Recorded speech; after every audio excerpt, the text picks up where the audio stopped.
Thank you, DPM. And I'm very happy to see so many of you still here. That's why we put you last. So, inevitably, in a conversation on social cohesion, the subject of foreigners come up.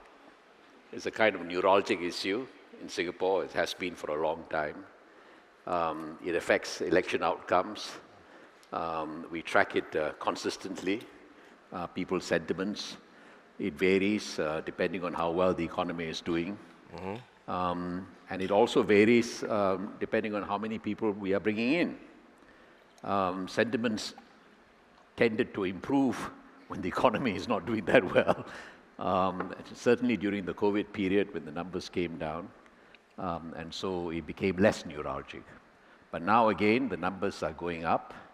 And one number that's not going up is our TFR, and which is likely to get worse. I mean, I have many young friends, young officers, who either don't intend to get married, or two, if they get married, don't intend to have children. There's a much higher chance they'll adopt pets than have children. And so all this means that A, we're going to be dependent more on bringing in foreigners, not only to, as EP and S-Pass and work permit, but also as sources for new citizens. Otherwise, the Singaporean proportion will shrink. How do you see us keeping society together in the midst of having to bring in more foreigners? Let me have a drink first. Because this is going to be a long answer. Well, first, let me put it in context. Our TFR has been unfortunately declining over the years, as you have seen. 2024, our TFR was 0.97. That was the first year that it did not decline, the same as 2023, I think. But the unfortunate thing is 2024 was a dragon year. So in dragon year, usually you have a uplift, a blip. And in 2024, which was a dragon year, we did not have a blip. And many people think that, at least our TFR has stabilized. So I keep telling people that, no, not quite. Because that blip did not disappear. The blip was there, except the base has come down further. So the blip has allowed it to stay at 0.97, thereabout. Which means, I think it will continue to come down. And 2025 numbers, we are still working on it, and we will share more details in time to come. But I must say, I'm not likely to give good news on the TFR front. But by nature, I'm an optimist. So despite the fact that we are facing great challenges in TFR, I don't think we should give up on it. We should do what we can to support parenthood, to support families, to see how we can have more babies in time to come. So we'll do what we can. But the reality is that I'm an optimist, I'm also a realist. The reality is that I think even at 0.97 or even at 1, we are actually below 50% of replacement rate. And that is not good news anyway. So whatever TFR that we have, I think we are going to have very low birth rates, and the number of babies that we produce will not be enough to replace ourselves, which means that if we do nothing, the Singapore citizen core will begin to shrink after a while. Now we still are benefiting from longevity. Many of our old seniors are living longer, and therefore the population is still quite healthy. But if we don't do anything, over time, the Singapore citizen population will decline. And as a declining citizen population, I think we will lose dynamics, we will lose a lot of opportunities to be able to do a lot of things. So I think it is important for us to continue to maintain our citizen population core, and hopefully allow it to grow. And we may not be able to grow very quickly, but at least have a moderate growth rate over a period of time. Even despite our immigration policies and so on, our citizenship growth rate over time has also come down. If you look back over the last 10 years, the first 5 years, our citizenship population grew at 0.87% per annum. Not 1%, not 8.7%, 0.87% per annum, 0.86% per annum. Then the last 5 years, it grew at 0.76% per annum. And last year, up to June 2025, 1 year, the growth rate was 0.7% per annum. So even despite the immigration policies and so on, our citizenship population growth rate is still growing, but the growth rate is slowing down. We have to be mindful how we can make sure that we will continue to have a strong citizenship core, continue to have a dynamic population, dynamic society. That is very important for us. But coming back to the core of the question, having immigration and having foreigners working among us, how do we ensure that we are able to integrate them?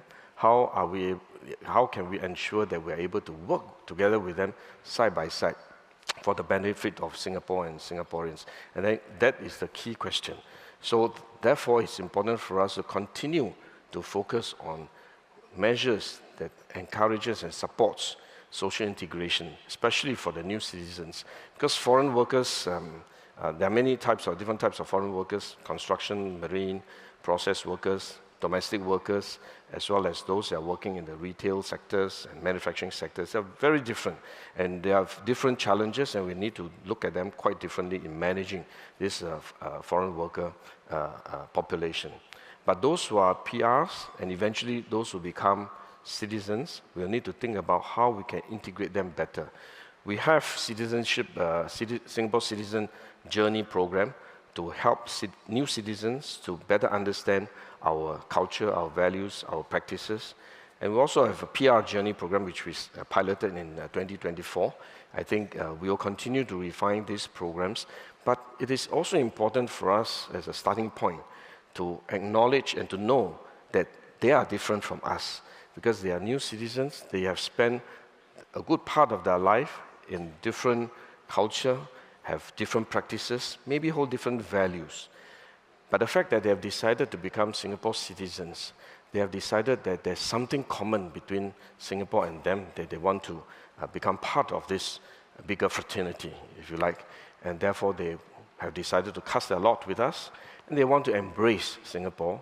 But at the same time, we need to recognize that some of the differences will remain. So the challenge is for us to see how we can recognize the differences while at the same time expand the commonality, the common space between the new citizens and Singaporeans, existing Singaporeans, so that we can become a more dynamic society. I think this is going to be the key challenge. The Chinese has a term called 存异求同.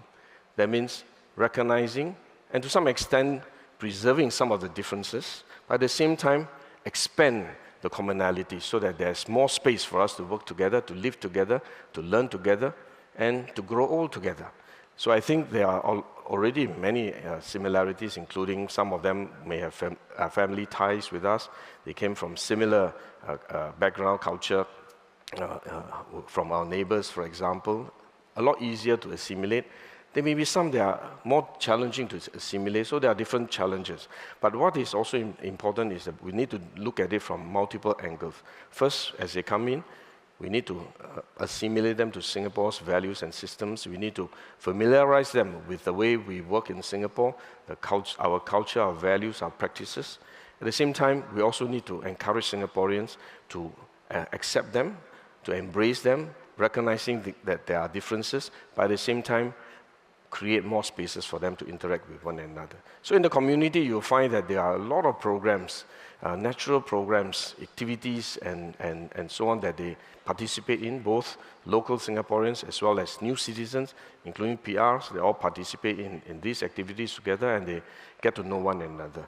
And there are also PRs who are volunteering in the community work that will give them the opportunity to integrate into the community, and for the community, for the residents to get to know them better.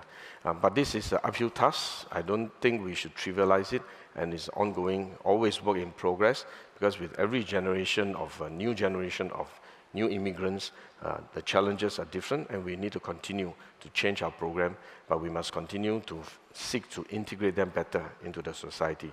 And if you are able to do that, if we can integrate them better, then we can build trust between the new citizens and the existing citizens, Singaporeans. And if we are able to build trust, we have a bigger capacity to be able to absorb them, to be able to integrate them. And this way, the whole of Singapore will be better off. I think that's the way forward for us. Thank you. I will turn to the floor.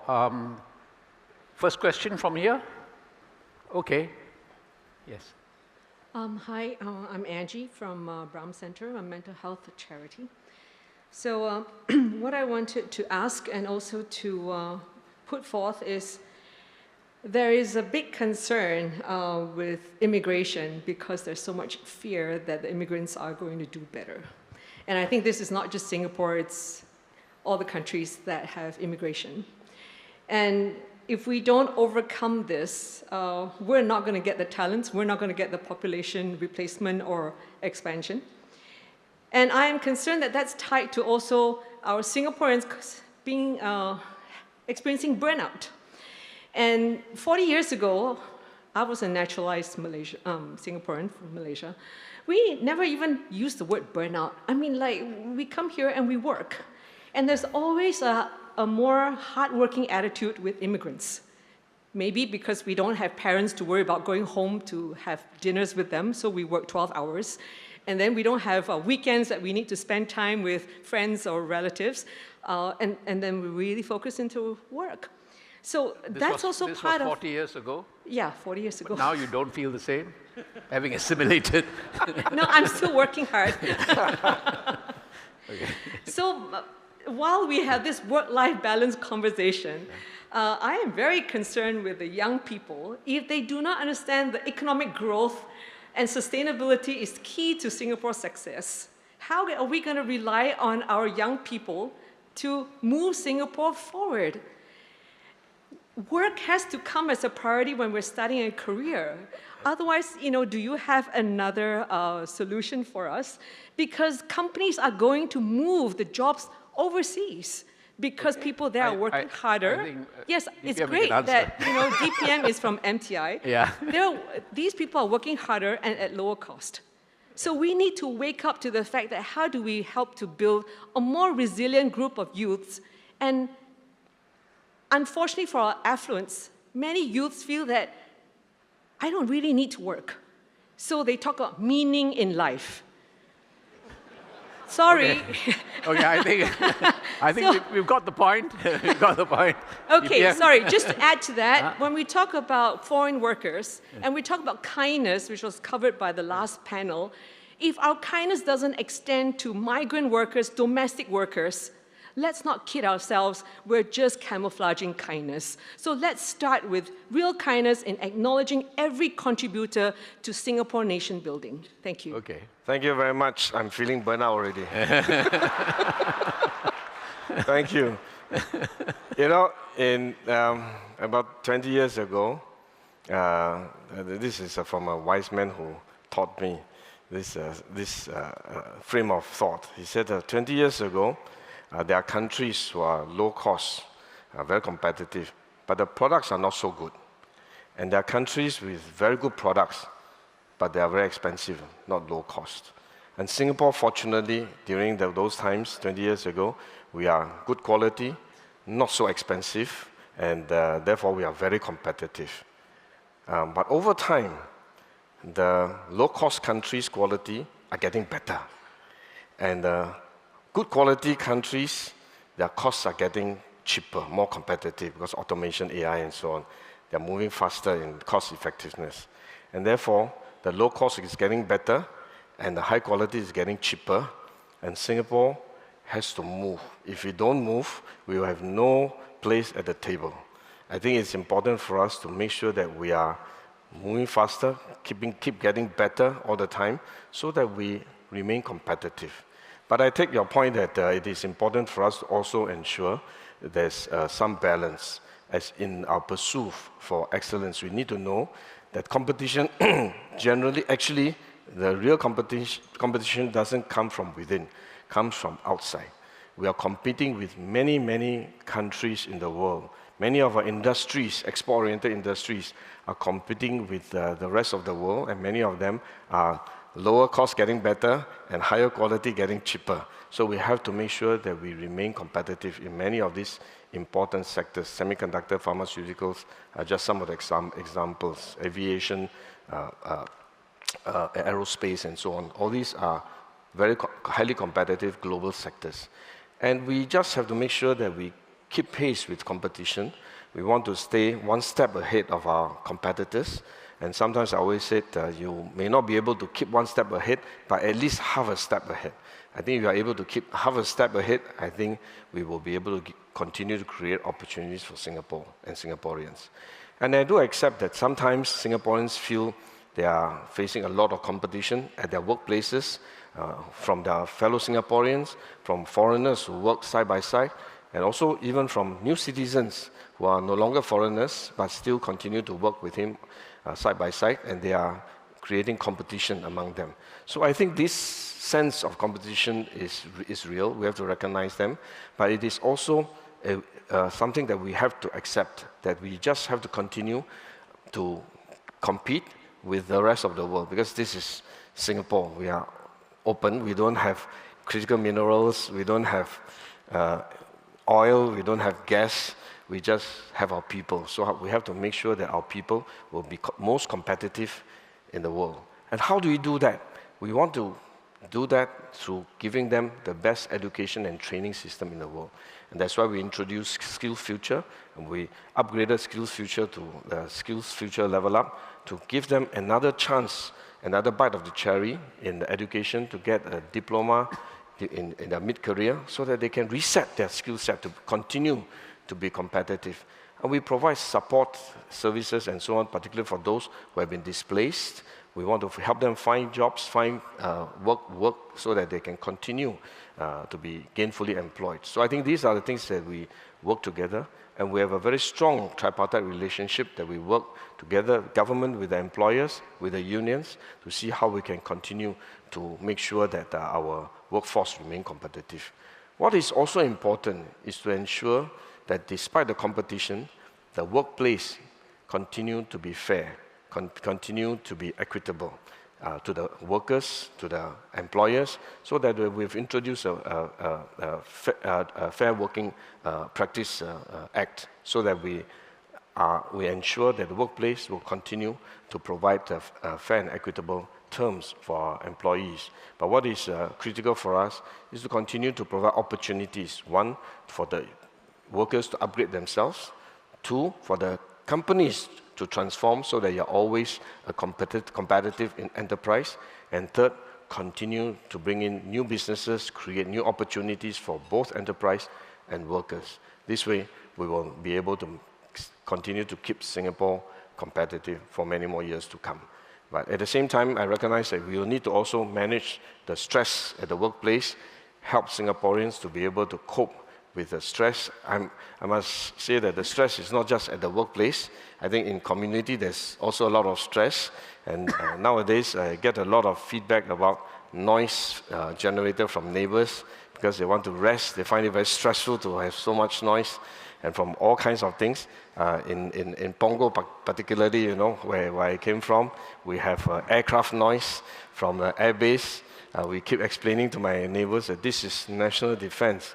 We need to train our pilots, and some of them ask, can they don't fly at night? Because at night I need to rest. I have to explain, well, our enemies don't stop at night, and therefore they have to train at night, and sometimes they go out for exercise. By the time they come back, their land is quite late into the night.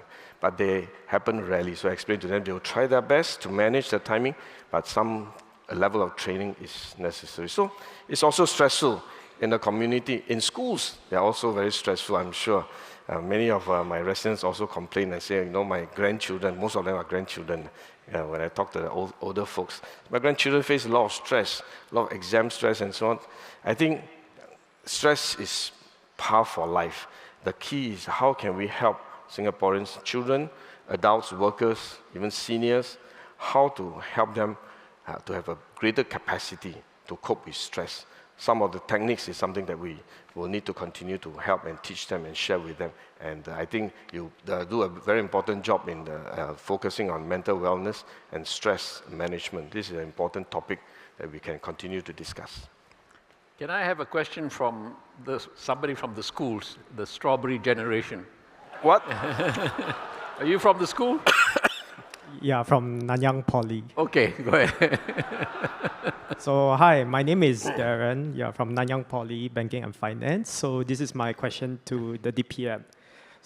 Initially, I want to ask in session 2, but I think this question fits you since you are in the political leadership. So this is my question. So government speeches often invoke a we society. So we referring primarily to Singaporeans. This, however, can unintentionally exclude foreigners when leaders call on Singaporeans to be involved in integration efforts. So in response, some have suggested that political leaders and society should actively involve foreigners themselves into the integration process, including through explicit rallying calls for foreigners to engage with Singaporeans in the integration process. In such a context, however, so some Singaporeans might perceive leaders as being in favor of having foreigners over citizens when they call on foreigners to integrate Singaporeans. So this is my question. So what can leaders do to promote genuine integration between groups while avoiding a situation where Singaporeans feel that leaders are increasingly accommodating foreigners at the expense of Singaporeans? And I think that fits to you of how you would communicate with the Singaporeans as well as the upcoming leadership. Okay. Yeah. Thank you. Thank you. Thank you. We first, but who's we? Yeah. So I was about to ask first, don't you want to object to a strawberry generation label put on you? I'm surprised you didn't object. So no, it doesn't bother me. Self-confidence. Yeah, I'm who I am, doesn't matter what you call me. Very good. This is our hope for the future. But what is important is, I think Janadas put it correctly. We first, but who are we? And I just want to, this is what Prime Minister said, so this is my own interpretation. I think we first doesn't mean that we first, you later, or we first, they later. Actually, we first means we before I.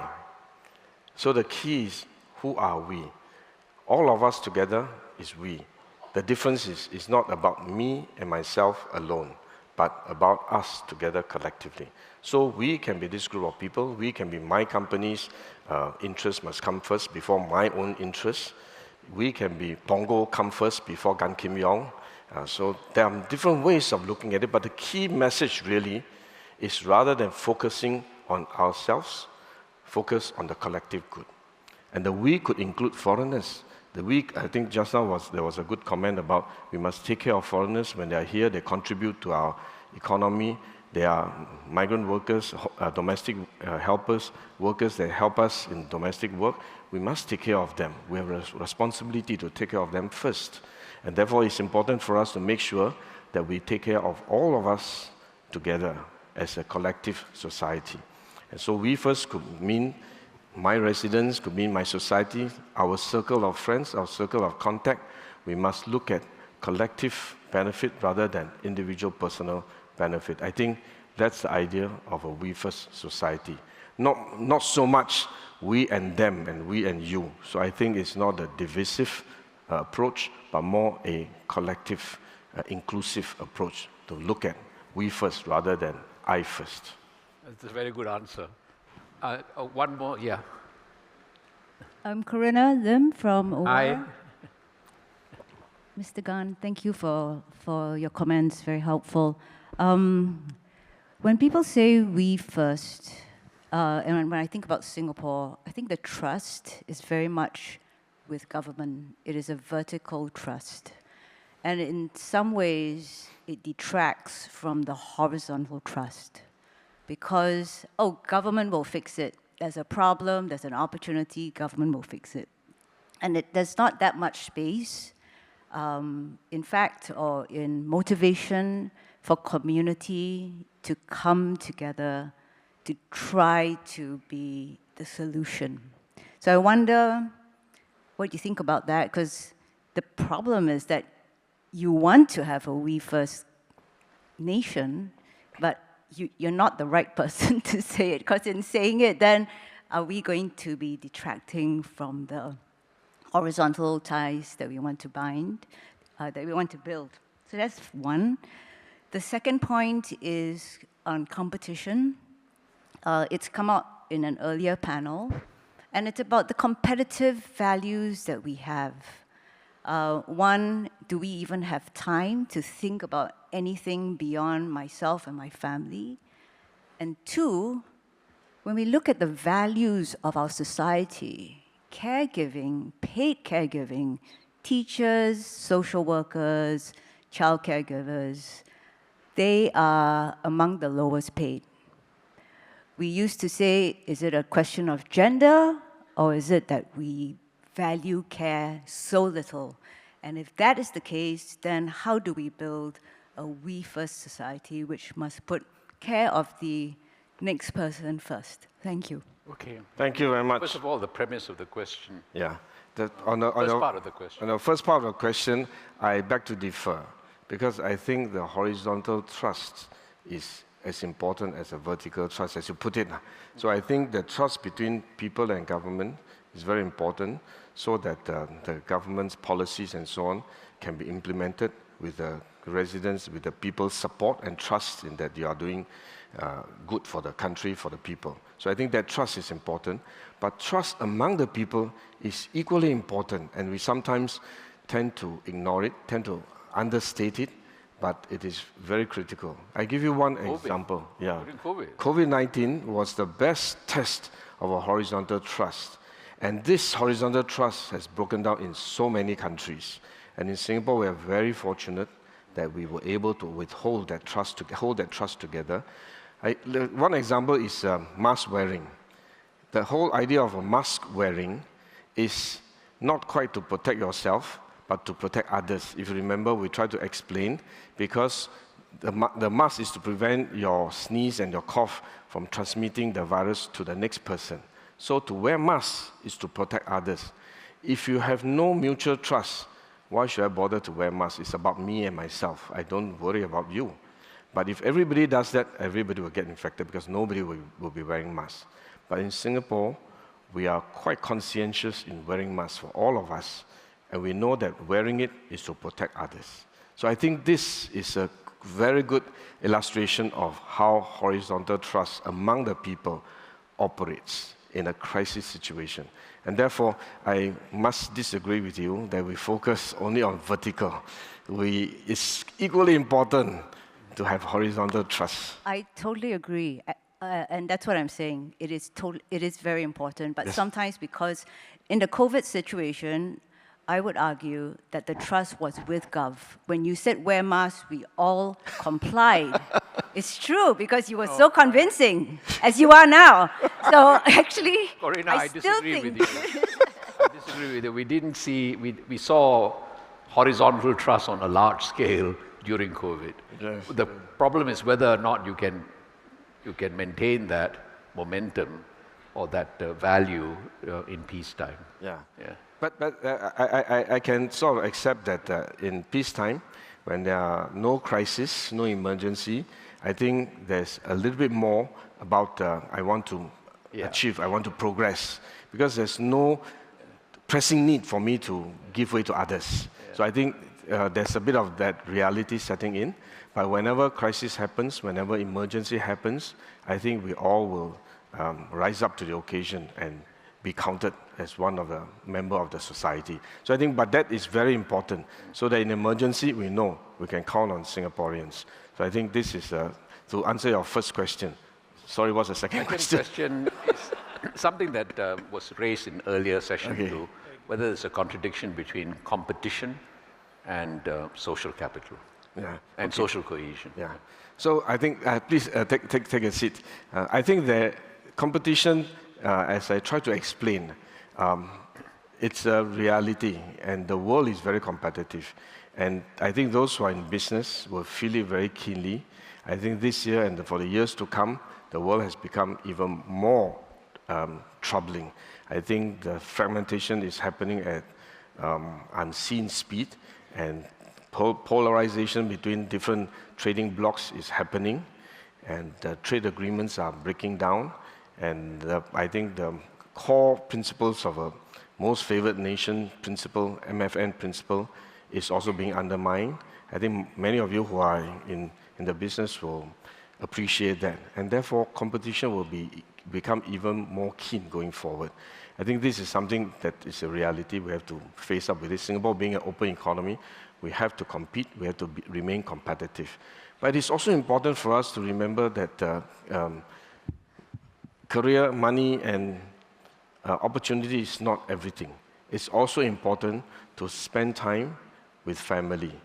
It's always important for us to make a balance in our work-life balance. This is a very interesting term, work-life balance. So it's important for us to manage that so that there is a purpose even in our competition. If we just compete for the purpose of competing, at the end, you are not sure what you are competing for. So I think our family ties, our fraternity, our relationship is the anchor for us to allow us to compete in our day jobs. Say, for example, despite all our programs, I have dinner with my mother-in-law every Sunday night. And if I can't, I'm overseas, I try to dial back. Now today we have technology, you can Zoom. Last time cannot. So now you can Zoom quite easily, call back, say hello to mom, and then they have their dinner. So we make it a practice every Sunday night. No matter how busy we are, unless we are overseas, we come and meet, have dinner with my mother-in-law.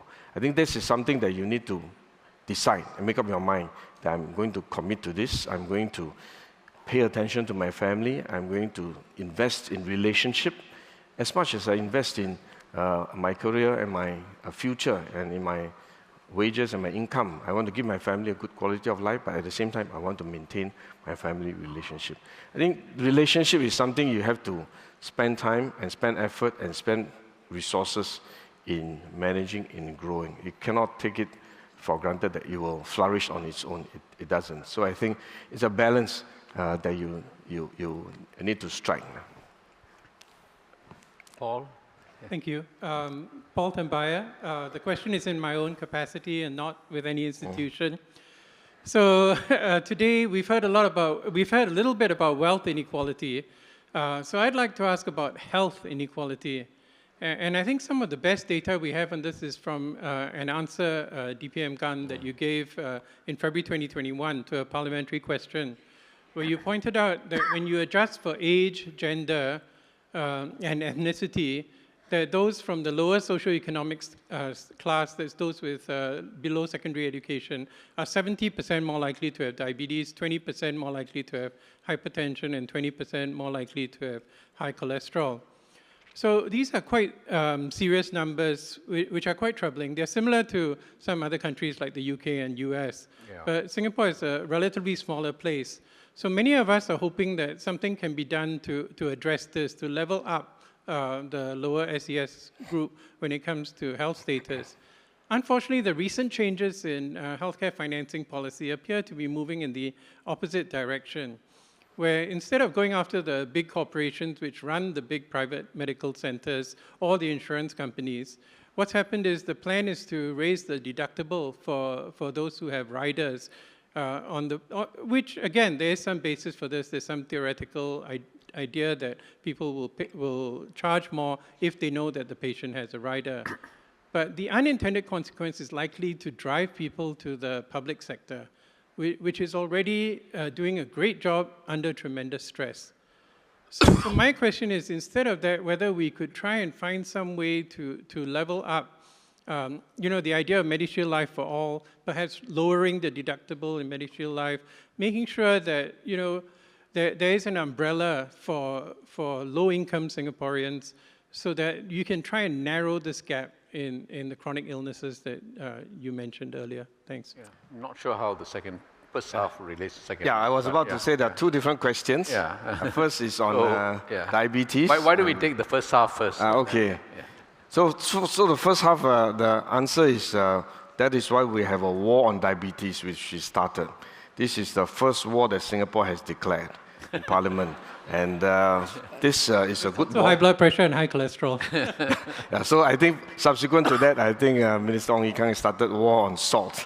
So I think we have multiple wars, and we hope we are, but it's going to be a long war. As I think as a medical professional, you know, the result is not going to happen overnight. It's a generational shift. And many of these diabetes occurrence incidents is actually a result of lifestyle, a result of the way you active lifestyle and diet pattern, and many factors are involved. And the whole idea of a war of diabetes is to do so with regardless of race, language, religion, and income. We want to wage war against diabetes for everyone. And the reason that we highlighted the prevalence level of different ethnic groups, different income levels, is to help us to focus on target of our war effort to see which are the areas that's most need this impact of this war on diabetes. So that is the reason why we analyze the data to help us focus our efforts so that we hopefully over time the incidence rate of diabetes will come down over the long term. But it's quite different from the healthcare part of it, because by the time you have diabetes and need healthcare, it's already happened. So I think quite different. On the second question, I hope I answer your first question on tackling the health status of the Singaporeans regardless of income. And that is also why we started Healthier SG, to make sure that we start this healthy lifestyle early so that they do not end up having a problem, a chronic disease problem later on in their life, later stage of their life. So I think that's the purpose of a healthier SG strategy and war on diabetes. But on healthcare facilities and affordability, I think precisely because we have MediShield Life and we have a very high quality public healthcare system that we operate, and therefore it provides a safety net to make sure that no one will be denied appropriate care. If you go to the public healthcare system, I wouldn't say that it's a bad thing for them to go to the public healthcare system. We do want Singaporeans to be able to have access to the public healthcare system. It's of good quality and we take care of them. And MediShield Life is designed to be adequate for the public healthcare system. There will be some that have a very low income that cannot afford the co-payment, the deductibles, and there will be MediFund to be able to help them with additional subsidies. So I think in terms of healthcare, especially for the lower income, it's not an issue. If you have any problem, talk to the healthcare, medical, social workers, and they'll find ways to help you and to support you. But for the riders, precisely because these are, the insurance itself is not cheap. So we want to make sure that people will get value for the money that they put into riders. And therefore, we need to tweak the rider design to make sure that they continue to deliver value for patients. And we are in the process of reviewing, and we are continuing to review that.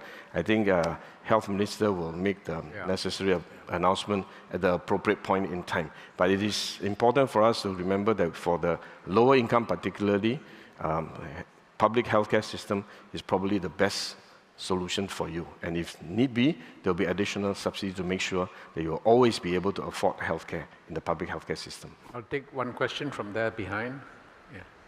Yes, go ahead. Yes. Good afternoon, Minister Gan and Mr. Janadas. My name is Stefan, and I'm from the NUS Students' Union. So today we talked a lot about building communities, protecting minorities, and of course fostering that kindness within our society.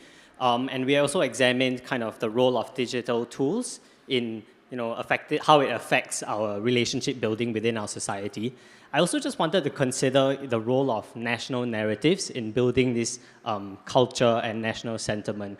I think historically, when we think about the Singapore story, it's always been one of survival, of competition and a struggle for existence. And I wonder how, these national narratives might continue to evolve to kind of balance the community focus. What are your thoughts as DPM? Thank you very much. The sad part of the story is that this survival existential challenge remains there. I think the world has become a lot more fragmented, and Singapore has always thrived on the international cooperation and collaboration. So I think we have the world's largest number of free trade agreements with different countries. The last count is 28 FTAs that we have, and that provides us a market, open up access to our businesses to be able to export to them. And this is becoming very important for us for economic progress. But over the last couple of years, in fact, it started even before President Trump came into office, the world is beginning to change. In between countries, the room for cooperation has shrunk over time, and the competition has set in. And when economies compete with one another, the space for cooperation will shrink. So I think over time, Singapore's global economic space will also shrink. And therefore, we need to continue to stay competitive, continue to find opportunities for Singapore companies to grow and to expand.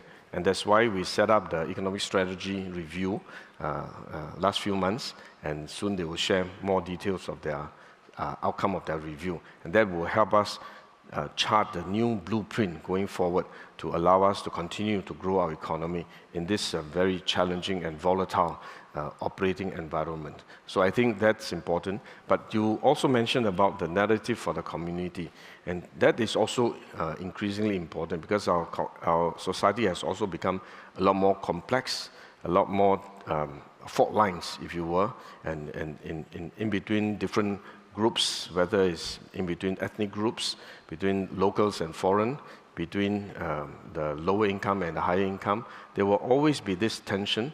And how do we ensure that we are able to move forward as one society? That's going to be one of the key challenges for us, for the new generation of leaders. And that is why PM Wong has mentioned the We First society as one of the key narrative to lead us forward. And that is focused on community development and community integration among our various sectors in the community. I see somebody there. Okay. Hi, I'm Edwin Lau, representing the Victoria Junior College. So, it was mentioned earlier that there's an increasing emphasis on working harder to keep up with the international competition, but people are also attributing our low TFR and decreasing TFR because of this rat race. So what things can we actually do to move forward with both of our goals? Thank you. That's a very good question. It's a very good question, but the answer is very difficult. Because we have... Sorry? Meditate. Meditate. I think competition will continue, and the sad news is the falling TFR is not just Singapore alone. I think globally, almost every country, with the exception of a few, have been seeing falling TFR. So I think this is a global phenomenon. I think Singapore is particularly acute because in many other countries, even though there's a falling TFR, but they have huge tracts of rural areas which TFR is relatively quite high. Although nationwide is still falling, but there's still hope in more suburban areas.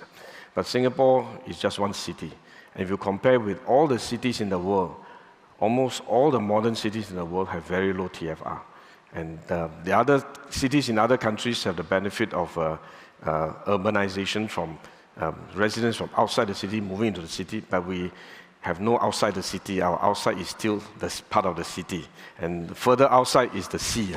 So that I think, therefore, we have a limited capacity, and that therein lies the problem. So one suggestion is don't spend too much time attending IPS seminar. Work hard on having more babies.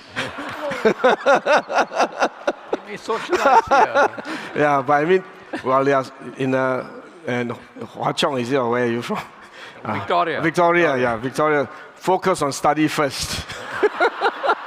I must give a proper advice for the rest of the adults. I think earlier session he got up and said that he learned more from here than he would have learned at school. Not the procreation part. So I do hope that we do need to have a balance in life. And I know this sounds like a broken record, but I do want to emphasize that don't take relationship for granted. It takes time and it takes a lot of investment to manage the relationship, to grow the relationship. You cannot expect to have high TFR without spending effort in investing in the relationship. So within the community, in Pongo, for example, we are working very hard to create opportunities for people to mingle, to meet each other, to have activities together. We are going to have the Outward Bound School, this advertisement. The new Outward Bound School in the Pongo in Coney Island. Yeah. It's a fantastic place, not designed specific for TFR. I must clarify. Right? That will be the headline tomorrow.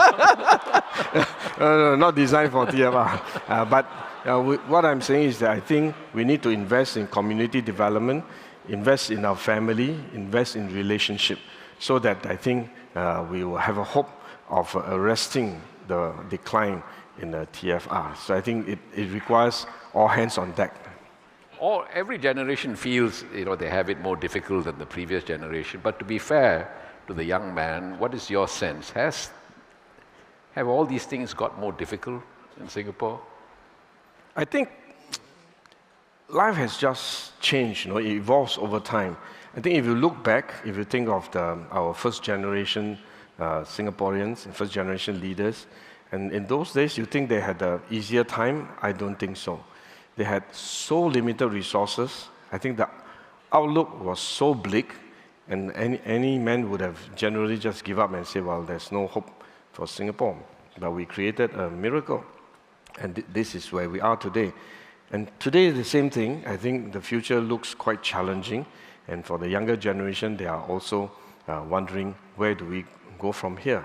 But I think we are also starting from a position of strength. We have built up a strong society. I think if you look back at our COVID-19 crisis, they will give you some comfort that whenever there's a challenge, Singaporeans will rally together, will come together, will rise up to the occasion, and will be able to overcome these challenges. So I will encourage the young men from Victoria, have confidence in yourself.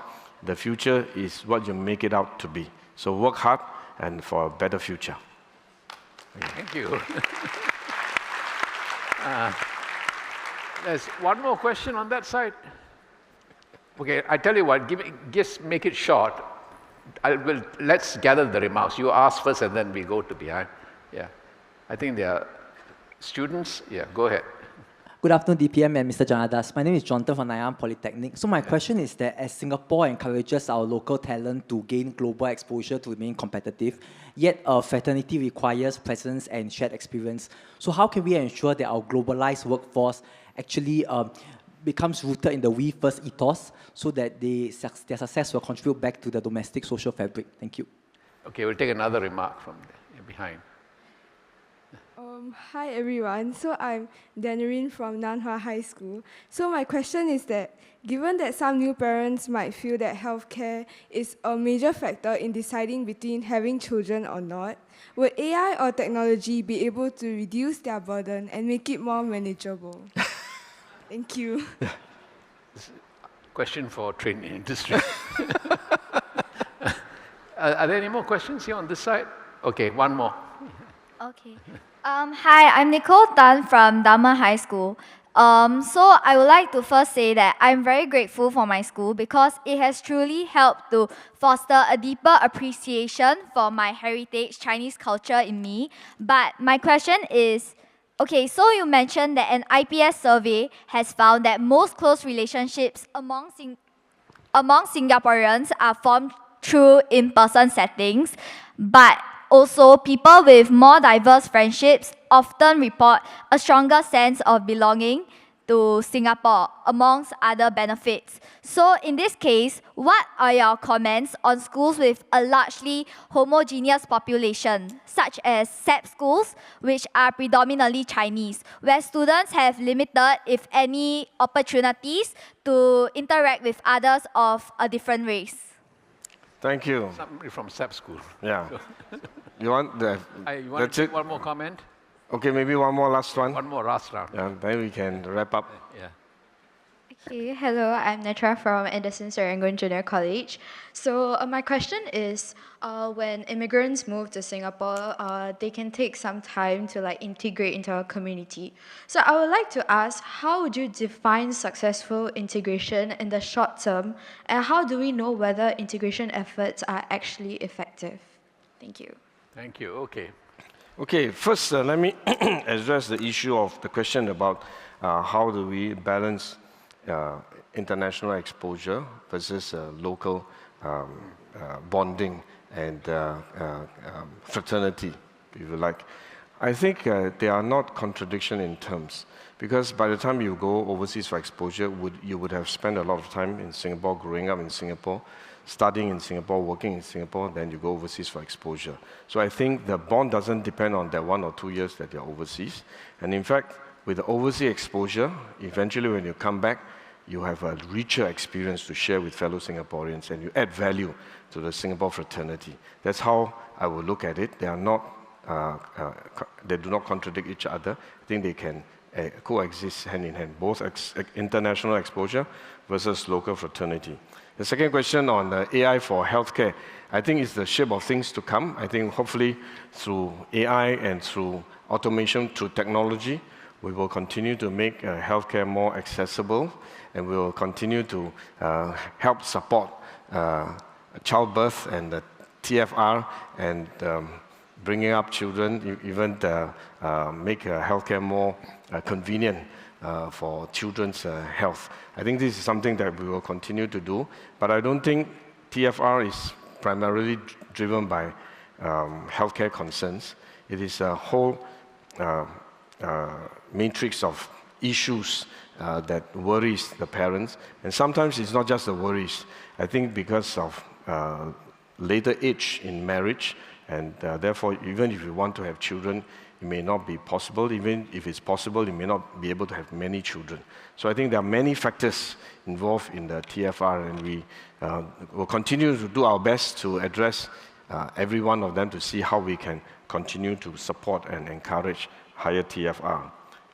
Then there's a question on how do we encourage mixing, encourage more diversity in our schools. Sub-schools is one example, and I think we have given a lot of replies with regard to sub-school. It has its own values, but it's also important for us to look at sub-school and see how we can create more opportunities for some of these schools to have more mixing with the rest of the community, whether they do community work in the community, work with other people in the community, or they have collaboration with other schools so that there's enough opportunities for mixing between schools. And now I understand that there's also programs that work together within the same cluster. So schools within the same cluster has many exchange programs, competitions, sports, and so on, that they go together. And I hope that sometime we can even develop outward-bound school programs for schools that can allow different schools to come together on the OBS program on Coney Island in Punggol. Lastly, you talk about what do you mean by successful integration. I think integration is always work in progress. And I think we will make a big mistake if we say that, okay, we have succeeded in integration, whether it's local, foreign, and so on. I think it is always work in progress. Because with every new immigrant, whether they're citizens or whether they're PRs, they come from different backgrounds, they have different challenges, they have different issues, and how we integrate them actually depends on individuals, depends on the society, and depends on the programs that we run. And we need to continue to update our program, evolve our program, because the immigrants will be different. They have different background, come from different experience.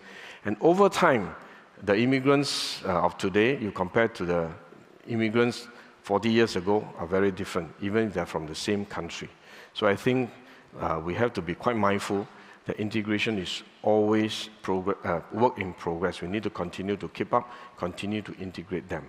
But I would say that the second generation of immigrants, that means their children, immigrants, new citizens and PR's children, when they grow up in Singapore, they are more likely to be more easy to integrate them into the society because they go through the same experience as our children. They go through the same school, face the same pressure and the stress, and so they grow up through the same experience together. So I think it's easier for them to be assimilated, to be part of the society, to be integrated deep into the society. And as I mentioned earlier, for the first generation immigrants, whether they are PRs or SCs, Singapore citizens, new citizens, we have to accept that they are different. They come from different backgrounds, they have different culture, they have different practices, they may have different values, and they have lived in that environment for decades. So it's not possible for them to totally become 100% like us. They are Singapore citizens, but they may have differences. Go back to what I said, we have to do what I said, 存异求同, to look for commonalities, to continue to create more space for us to work together, to integrate together. So I think it is always work in progress. Thank you very much, DPM. That